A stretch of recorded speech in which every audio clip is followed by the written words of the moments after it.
Quanto a nós, Mateus capítulo 6,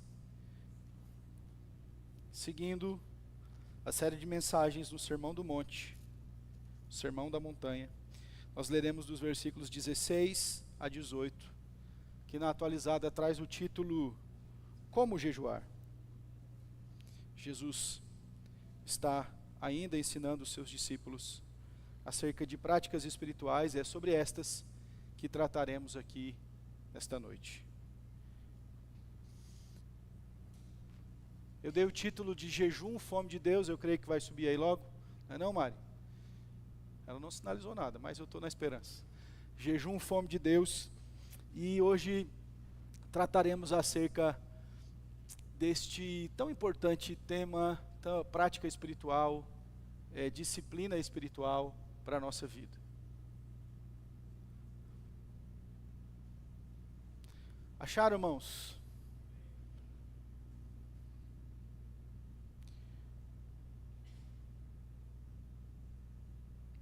Apenas vou reencaminhar a mídia ali para que eles coloquem, se possível.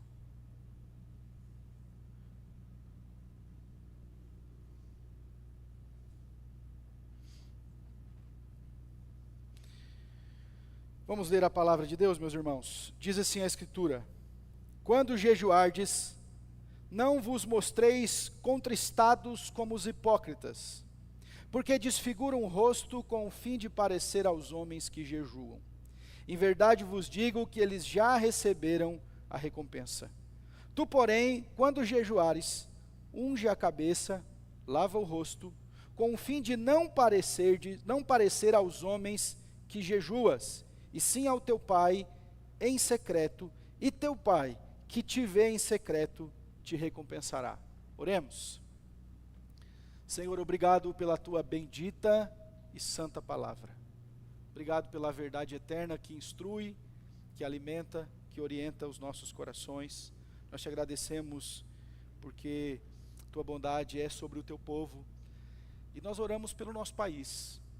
Hoje para muitos é celebração, para outros frustração, mas nós sabemos que és o Rei soberano, que continuarás a reinar sobre todas as coisas.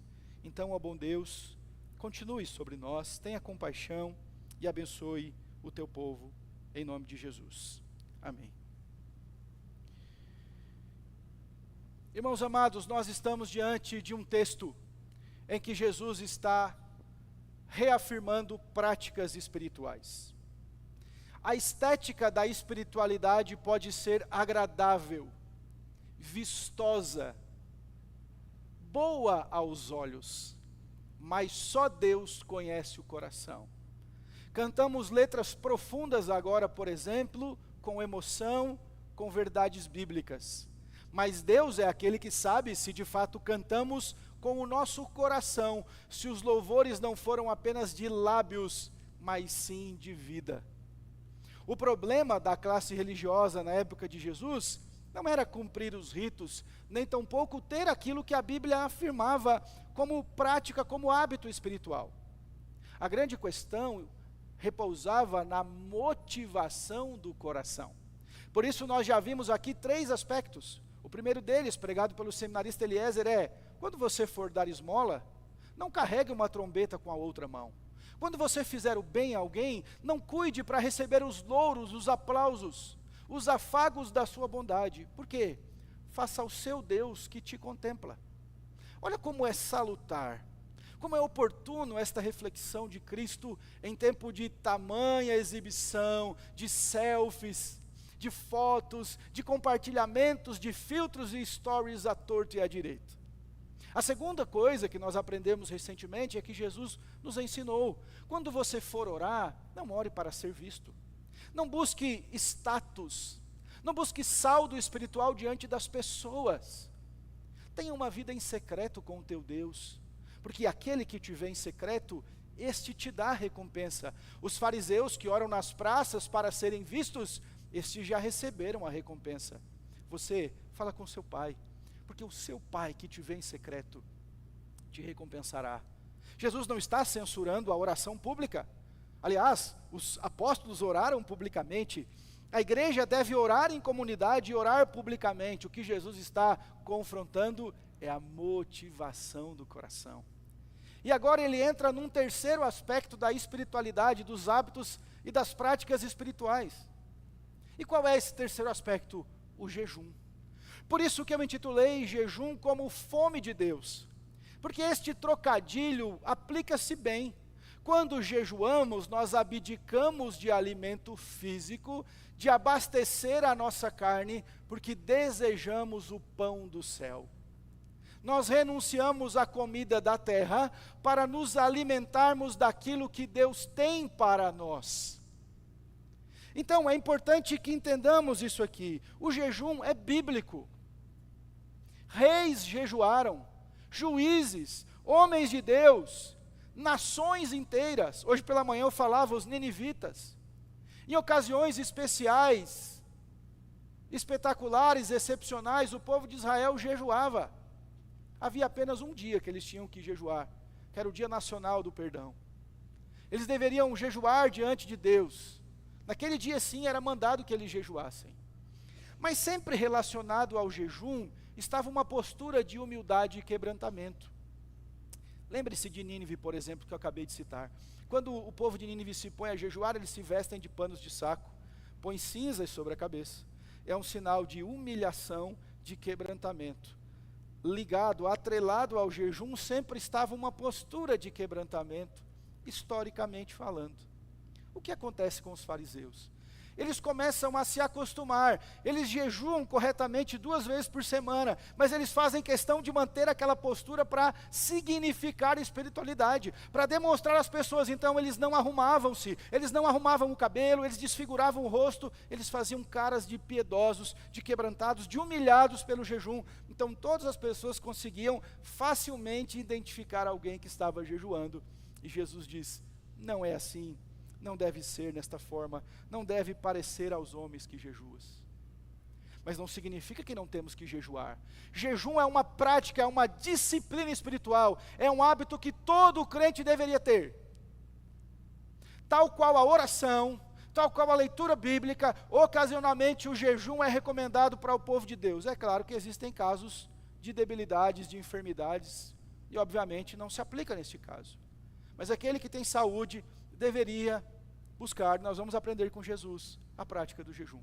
Então o que Jesus ensina sobre essa fome de Deus, sobre esse desejo pelo Senhor? Veja comigo, irmãos, o primeiro aspecto que destaco, embora não tenha um versículo específico, é sobre o texto todo. O cristão deve considerar a prática do jejum. Por quê? Porque Jesus não está dizendo assim, se vocês jejuarem. O que ele diz? Olha para o texto comigo, por gentileza. Quando jejuardes.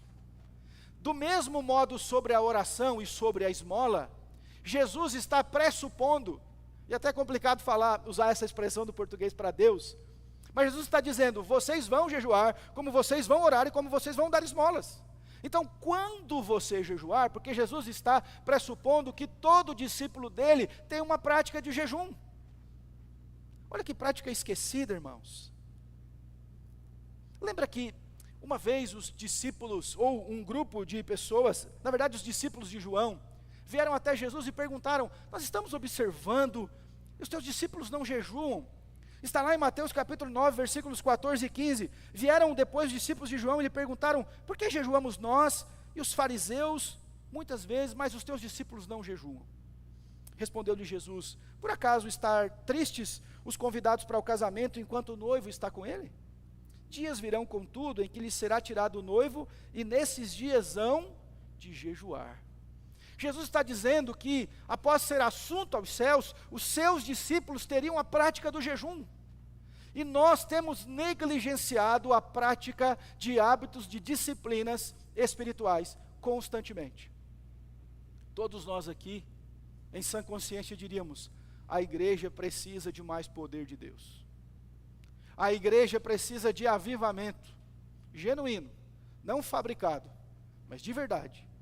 A igreja precisa de mais conversões genuínas. A igreja precisa de avanço missionário. A igreja precisa ir aos confins da terra. Esta igreja precisa evangelizar a cidade. Precisamos de homens e mulheres cheios do Espírito Santo. Mas quantos de nós, como temos aprendido aqui, têm se disposto à generosidade, a reerguer o altar de oração no escondido, no secreto com Deus, e a ter uma prática de hábitos espirituais. A Bíblia diz que nós devemos jejuar e orar. Nós devemos vigiar, nós devemos ter práticas. O jejum tem sido esquecido nos nossos dias, irmãos. Práticas espirituais preciosas à vida da igreja. Pessoas se espantam no meio reformado, eu acho isso muito estranho. As pessoas se espantam quando a gente convida o povo a dobrar os joelhos. Não é porque nós estamos dizendo que Deus vai ouvir mais a oração que está de joelho do que quem está de pé, não é isto. Mas é uma postura, é um quebrantamento, é uma forma de se humilhar diante de Deus. Não deveria ser estranho para nós. Nós somos prontos a nos inclinar diante do Deus da nossa vida. Nós somos prontos a orar, como eu disse. Nós deveríamos interromper algumas conversas e parar e orar. Temos aprendido isso no discipulado. A gente tem feito discipulado às quartas-feiras. Às vezes os irmãos aqui sabem que estão no discipulado. Entra um assunto importante, a gente faz uma pausa e faz uma breve oração. Porque aprendemos com Jesus que não é a quantidade de palavras, mas o coração diante de Deus. É tempo de resgatarmos práticas espirituais, de aprendermos com Deus como te buscamos melhor, como nos entregamos melhor, como nós podemos orar e jejuar por causas da nossa vida, como podemos orar e jejuar por nossa igreja, por nossos filhos, por nosso país. Não é possível, irmãos, que passemos tempo com Jesus e não tenhamos nós apetite por Ele. Se alguém fala para você assim, irmão, faz uma semana que eu não tenho o mínimo apetite, não consegui comer nada, o que você diria para essa pessoa? Vamos correr ao hospital, porque o seu caso é grave. Você está enfermo. Não é normal que uma pessoa saudável passe uma semana sem fome, sem apetite, sem desejo por se alimentar. Não é normal que um cristão genuíno, nascido de novo, passe uma semana sem apetite por Deus. E ele seja renovado no apetite no domingo, quando entra aqui e começa a cantar canções. Não é possível que um crente de verdade não tenha desejo por práticas espirituais, porque ele está enfadado e passa sem nenhum apetite por Deus 7 dias até novamente ter um culto. Isso deveria despertar o nosso coração para a gente clamar por misericórdia agora. Porque nós temos apetite por tantas coisas. Nessa semana sai um novo episódio da sua série. Qual a sua expectativa? A gente assiste a Aeroportos, Área Restrita. Pensa num programa edificante. A gente espera toda terça-feira um novo episódio. Mas o quanto a gente espera por Deus? O quanto nós acordamos pela manhã e dizemos, Deus, é um novo dia, que agora eu posso me debruçar aos teus pés, e agora eu posso buscar a tua presença, e agora eu posso me deleitar diante do Senhor. Irmãos, acordemos. É tempo de despertar. E a Bíblia diz, é tempo de despertar do sono. Porque o dia passou, a noite vem. Precisamos do Senhor. Se nós conclamássemos o povo a um jejum agora, por nosso país, como é que você responderia a isso? Seria uma prática comum à sua vida? Você já pensou em começar a ter essa prática na sua casa? Já pensou sobre esse assunto na sua vida espiritual? O quanto você precisa crescer em Deus e ter práticas e hábitos espirituais? Não é legalismo, nós vamos aprender aqui. Jejum não é barganha com Deus, mas é uma prática espiritual daquele que tem fome pelo Altíssimo. Segunda coisa que nós aprendemos com Jesus: quando jejuardes, não vos mostreis contristados, não faz cara de piedoso, como os hipócritas, porque os hipócritas querem parecer para as pessoas que eles são espirituais, porque desfiguram o rosto com o fim de parecer, mais uma vez, estão buscando a confirmação das pessoas. Em verdade vos digo que eles já receberam a recompensa deles não é eterna, não é espiritual, é carnal, é humana, é efêmera e passageira. Mas no versículo 17 Jesus diz, tu porém quando jejuardes, unge a cabeça e lava o rosto, com o fim de não parecerdes aos homens que jejua, e sim ao teu Pai. Então a segunda coisa que destaco aqui, irmãos, que jejum não é autopromoção, mas o quê? Quebrantamento. Jesus está ensinando aqui. Talvez esse ponto seja distante de nós. Porque se nós nem jejuamos, como o primeiro aspecto eu disse, nós nunca caímos nesse pecado. Eu nunca, pastor, fiquei ensinando que eu estava jejuando, porque eu nunca jejuei. Então o problema é maior ainda. É mais complicado ainda. Embora a gente talvez não tenha esta prática, e é necessário que pensemos a respeito, algumas coisas são muito aplicáveis aqui. A primeira delas é muito cuidado com a espiritualidade fingida. Muito cuidado com a espiritualidade fingida. Cuidado com celebridades que, desculpa a expressão meio rude, eles arrotam santidade. Cuidado com o fingimento, com a performance religiosa. Os judeus, eles jejuavam em ocasiões especiais, mas agora eles passam a querer demonstrar, como eu disse, quebrantamento. Era para jejuar 2 vezes por semana, e eles faziam questão de demonstrar que estavam jejuando, e aquilo ofendia a Deus. Se você puder, leia em casa Isaías capítulo 1. Deus diz para o povo que está enfadado do culto deles. Pensa num texto confrontador, irmãos, e pesado. O Senhor chega a dizer para eles: eu estou cansado do culto de vocês. E por que Deus estava cansado? O culto estava lá, tinha a oferta, tinha o animal preparado, tinha o sangue aspergido sobre o sacrifício, e o povo diz: mas quando? Porque eu não pedi de vocês só vir aqui. E aí lá em Isaías Deus vai dizer, o jejum que eu quero é que vocês comecem a fazer o bem, que vocês parem de oprimir o pobre, que vocês ajudem o necessitado, que vocês sejam justos e honestos da vida de vocês. Cuidado com o fingimento espiritual, Deus nos vê. Todo mundo aqui já pareceu mais espiritual do que é. Todo mundo. Ô irmão, ora por mim que você é homem de Deus, e só Deus sabe como está o nosso coração e a nossa vida. Isso tem sido prática dos nossos tempos. Isso tem sido a forma plástica, artificial que as coisas têm sido expostas. Essa semana eu vi um rapaz, não li a fundo a matéria, mas ele tratava problemas de sexualidade, de viciados em imoralidade. E aí expuseram várias conversas que ele próprio lidava com os seus pacientes de forma imoral. Se tornaram um guru, alguém que ajudaria as pessoas a se libertar, mas ele próprio era escravo. Cuidado com as aparências, cuidado com a performance. Lembre-se que Jesus diz que o publicano que abaixava a cabeça e rasgava as vestes, volta para casa justificado, enquanto o fariseu que batia no peito dizendo: ó Deus, eu dou esmola, jejuo 2 vezes por semana, não sou igual esse aqui. Jesus diz uma coisa muito pesada: ele orava de si para si mesmo. Já pensou, irmãos? Será que eu e você já fizemos orações de nós para nós mesmos? Que sequer saiu daqui tamanha arrogância, orgulho e soberba que a gente possa carregar. Um segundo aspecto que vemos aqui: vigiemos para que não percamos o genuíno propósito de práticas espirituais nesse sentido do quebrantamento. Qual é o propósito do jejum? Buscar a Deus. Qual é o propósito da oração? Nos parecer com Cristo, ter comunhão, deleite no Senhor. O jejum não é usado para vanglória, não é usado como barganha. Não, Deus, eu já ouvi gente falar isso, irmãos, inclusive no ambiente familiar. Não, ele vai fazer porque eu vou dobrar o meu joelho até calejar. E quem disse que Deus quer o seu sacrifício? Se isso repousar no seu orgulho e na sua soberba, se o jejum for soberbo, Deus não aceita. Por isso que o jejum é quebrantamento, é humilhação. Nós temos que orar por causas, nós temos que pedir, bater para ser aberto, pedir para receber, mas nós sempre vamos assinar toda petição, como Jesus disse: todavia seja feita a tua vontade.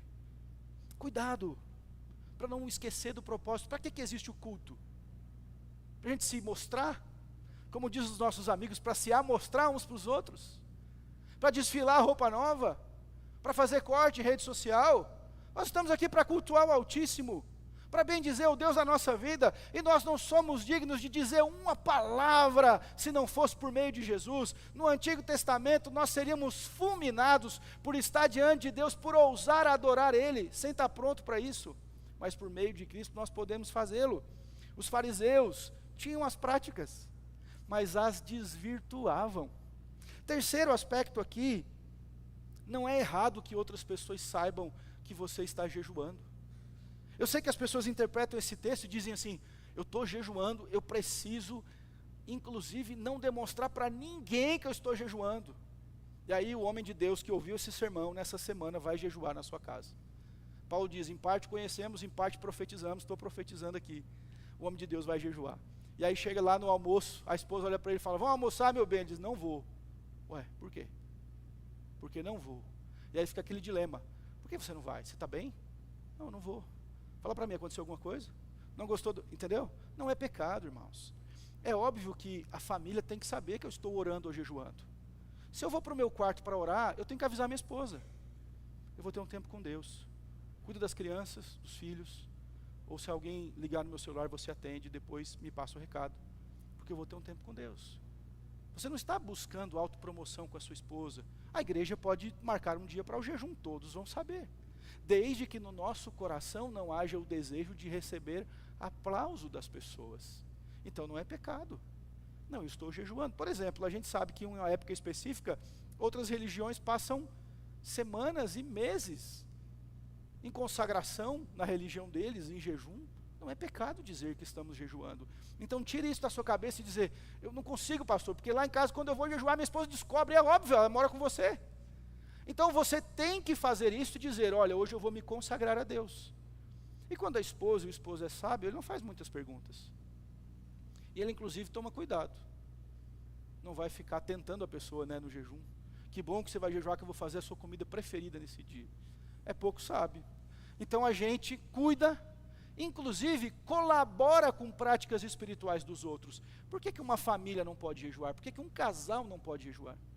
Combinar, nessa manhã nós vamos entregar o café para Deus. Nós vamos estar em oração, nós vamos ler a palavra de Deus, vamos passar uma manhã com Deus. Este sábado pela manhã é o nosso sábado com Deus. Poderíamos fazer isto, buscando a face do Senhor. E um quarto aspecto aqui, ainda neste ponto, é que o jejum nos ensina sobre moderação. Tal como a oração, a gente aprendeu na última semana, no modelo da oração, a pedir apenas o pão de cada dia, o jejum está nos ensinando, porque percebam que geralmente nós exageramos na alimentação. Eu faço parte disso, não é exagerar, irmãos, calma, eu ia explicar. De às vezes fazer brincadeira com isso. A gente não faz isso. O cliente não bebe, pelo menos não deveria, mas come que é uma beleza, não é assim que a gente fala? Eu não quero ser legalista, mas em certo sentido nós não temos muito cuidado, não temos tido muito cuidado com a moderação. E o jejum mata a nossa carne. Em tempo de jejum você fica humilhado. Tem uma hora que você não quer conversar com ninguém, que você só sabe chorar diante de Deus, porque sua carne é esmagada. O jejum vai ensinar a gente ao equilíbrio. Nós temos que observar esta questão sobre moderação. Nós temos sido moderados? Geralmente quem enfrenta pressão, ministerial inclusive, a gente tem uma tendência a descontar na alimentação. Isso é pecado. A Bíblia fala que glutonaria é pecado, mas nós quase não pregamos isso aqui. Concorda? Pouco falamos, mas a Bíblia fala. Nós vivemos uma época de muitas ofertas. Nós somos muito bem alimentados e abastecidos. Nós temos uma gama de opções. Por isso precisamos também pensar. O jejum nos ensina sobre moderação. Terceiro e último ponto aqui neste texto, irmãos. Veja no versículo 18 comigo, vamos juntos. Com o fim...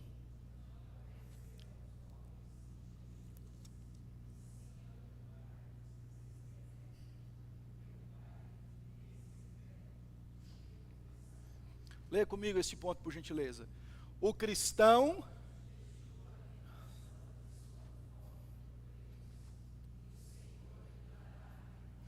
O fariseu tem anseio de aplauso.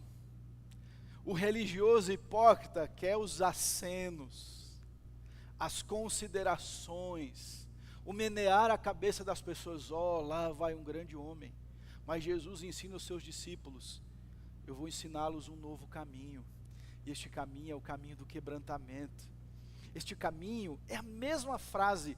Ore em secreto que o teu pai não é que te ouve não, que te vê em secreto. Jejua, porque o teu pai que te vê em secreto te recompensará. Unge a cabeça e lava o rosto. Deus sabe da sua vida no secreto. A maior crise apresentada por Jesus aqui para nós, irmãos, o maior debate, a maior contradição é o público e secreto.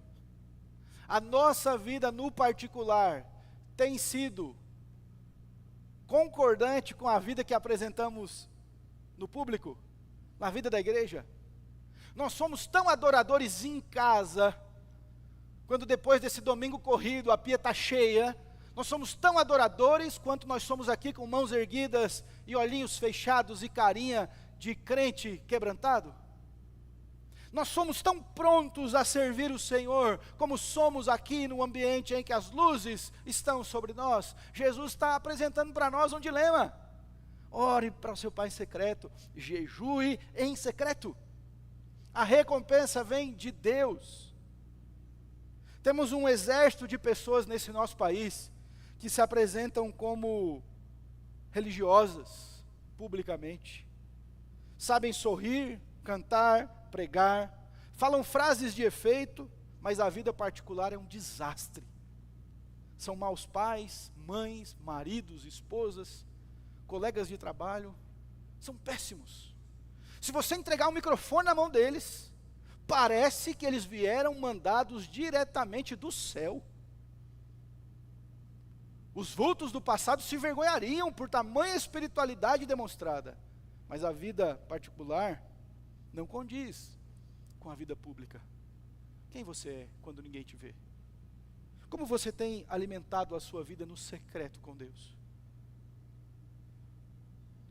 Alguém disse, eu não lembro agora quando foi, aqui nos nossos encontros, acho que foi o Sivaldo, falando aos homens aqui no sábado pela manhã, se você tivesse que faltar amanhã no trabalho, e Jesus fosse no seu lugar, ficaria com medo do que as pessoas diriam a seu respeito? Ou elas atestariam quem você é? O maior anseio para um cristão, segundo ponto aqui, neste ponto, segundo aspecto, é que o maior anseio da vida de um cristão deve ser agradar a Deus. O maior anseio da vida de um cristão é glorificar, é agradar a Deus. Isso muda tudo. O apóstolo Paulo está debatendo com aqueles crentes da Galácia. Havia pregado o evangelho, as pessoas se converteram, mas chegou um pessoal lá e começou a trazer toda a ritualística, os modismos, o peso da lei, e lançou sobre eles. Não, só a pregação de Paulo não é suficiente. Volta a cuidar de dia, volta a fazer cerimônia, volta a isso. E Paulo diz, admira-me que estejais passando tão depressa daquele que vos chamou pelo evangelho para um outro evangelho, o qual não é outro, senão que alguns tentam perverter o evangelho de Cristo. Em continuação ele vai dizer, ainda que nós, ou um anjo do céu vos anunciar outro evangelho do que vos tenho dito, seja anátema. O evangelho tem autoridade e não nós. E aí, para continuar o debate, ele diz em Gálatas 1:10 o seguinte, porventura procuro eu agora agradar o favor dos homens ou de Deus? Ou procuro agradar homens? Se agradasse ainda homens, não seria servo de Cristo. Gálatas 1:10. Olha que interessante. A nossa espiritualidade visa agradar a Deus. Ah, mas eu acho que é fanático quem ora todo dia. Olha, me desculpe. Nós amamos a Deus e nós oramos todos os dias. Mas trouxe a Bíblia aqui para o passeio, para as férias. É fanatismo, não é amor. Eu quero ouvir o meu pai falar comigo. Eu preciso ler a palavra de Deus todos os dias. Por que você está jejuando? Porque eu amo a Deus. Eu quero me deleitar mais e mais nele. Eu quero que minha carne morra e meu espírito seja fortalecido. Então procure agradar a Deus e não aos homens. Isso vale para muitos aspectos da nossa vida espiritual. Nós procuramos agradar a Deus e não as pessoas. Muita gente tem vendido o seu direito de primogenitura, usando de uma analogia, por um prato de lentilha, porque procura agradar aos homens e não a Deus. Terceiro aspecto aqui neste ponto, revise o seu nível de expectativa sobre o quanto você deseja ser reconhecido pelas pessoas. Revise. Quando você faz, não faça para ser visto. Eu sei que todo mundo sabe disso como clichê. Não, a gente faz para Deus, pastor, não para as pessoas. E quando as pessoas não te reconhecem, como o seu coração age? Estava vendo alguém falar hoje que o Itamar Franco morreu, era um programa de história. Morreu triste, porque ninguém deu o devido crédito a ele para o plano real. Foi para o Fernando Henrique e ele morreu chateado, dizendo: ninguém me deu crédito daquilo que mudou a economia do Brasil. Como nós somos quando as pessoas não reconhecem os nossos feitos? Como somos quando alguém não reconhece a nossa espiritualidade? Qual a nossa expectativa para receber aplauso? Porque todo mundo diz que não gosta, mas quando é aplaudido, sente uma coceguinha no seu ego, sente um carinho, um afago no seu coração. Irmãos, eu aprendo tanto com João Batista nesse aspecto, porque o pessoal vem a ele e pergunta: és o Cristo? Não sou. Diz para nós: não sou. Eu sou apenas uma voz que clama no deserto. Eu sou uma cana agitada pelo vento. Vai vir um depois de mim que eu não sou digno de desatar as sandálias dele. E quando Jesus está lá, os discípulos de João, João diz: vai lá, sigam-no. E os discípulos deixam João e começam a seguir Jesus. E qual é a grande frase que nós sabemos de João? Importa que ele e que eu. Mas muitas vezes não é assim conosco na prática. Como os fariseus, nós queremos ser vistos. Eu quero ser notado, eu quero ser percebido. Virou jargão no meio de muitos movimentos evangélicos que a exaltação de Deus é colocar a pessoa numa plataforma. E tem uma canção que virou febre, uma das mais tocadas, que na verdade era um hino de vingança carnal. Você vai estar na plateia e eu no palco. E tinha sabor de melado, quem tem ouvidos ouça. Irmãos, quem disse que estar aqui é algum tipo de exaltação de Deus? Eu não tenho do que me gloriar, senão na cruz de Cristo, o nosso Senhor. Nós nos gloriamos na cruz. Sim, nós não cantamos isso hoje? Sim, na cruz, sempre me glorio. Descansarei, salvo além do rio.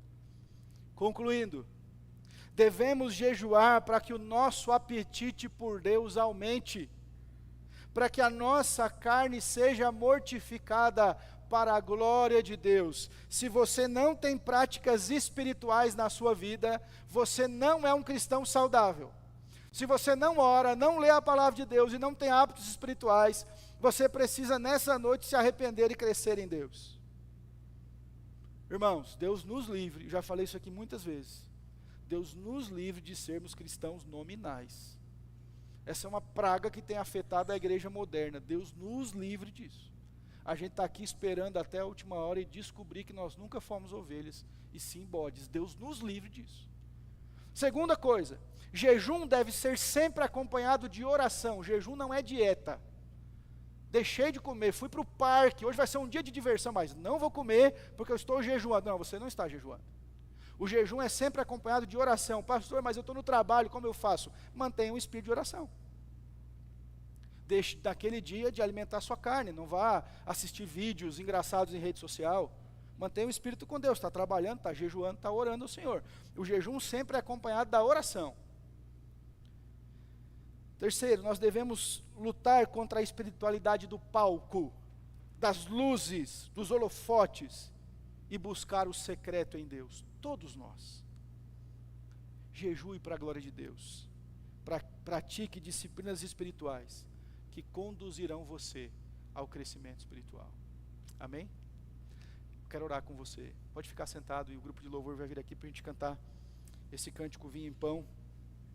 Mas eu quero orar com você, pedindo ao Senhor que nos ajude, para que a gente possa, de fato e verdade, praticarmos a espiritualidade genuína. Quero desafiar você em nome de Jesus a que você coloque um dia para jejuar na sua casa.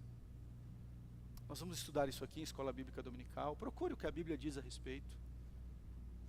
Não comece querendo ficar 40 dias de jejum e oração, mas tente fazer uma manhã, quem sabe um dia. Comece a ter práticas com Deus, você vai perceber como sua carne é mortificada e você se aproxima do Senhor. Peça a Deus que lhe permita praticar disciplinas espirituais, para que a gente saia do lugar da mesmice e se aproxime do Senhor, o nosso Deus. Aprendamos com Cristo, isso é Jesus falando. Isso não é modelo de crescimento inventado, importado de algum lugar. É a palavra santa. Quando jejuardes. porque Jesus pressupõe que os seus discípulos jejuam. Senhor, nós suplicamos a Ti esta graça que nos ajuda a prosseguir. Nós suplicamos a Tua misericórdia para que aprendamos contigo o que é viver no Senhor genuinamente. Ajuda-nos, Senhor, quando somos tentados a uma espiritualidade da exibição. Tu és o Pai, ó Deus, que nos vê em secreto. Eu oro por mim e pelos meus irmãos, para que experimentemos hábitos espirituais na nossa vida. Nos ensina, Jesus. Nos ensine, Deus.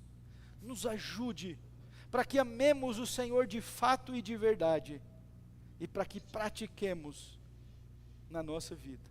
Para que essa igreja seja cheia da Tua graça, de homens e mulheres que têm hábitos espirituais de vida com o Senhor, e que isso reverbere na nossa família, no trabalho e por onde o Senhor tem nos colocado. Que caminhemos contigo, que tenhamos uma vida reta diante dos Teus olhos. Mas sabemos que não é possível se Tua graça não nos ajudar, se Tua boa mão de misericórdia não nos conduzir. Livra-nos do legalismo, de práticas espirituais visando o que hoje aprendemos, ser vistos pelos homens. Mas nos ensina, ó Deus. Isto oramos, em nome de Jesus. Amém.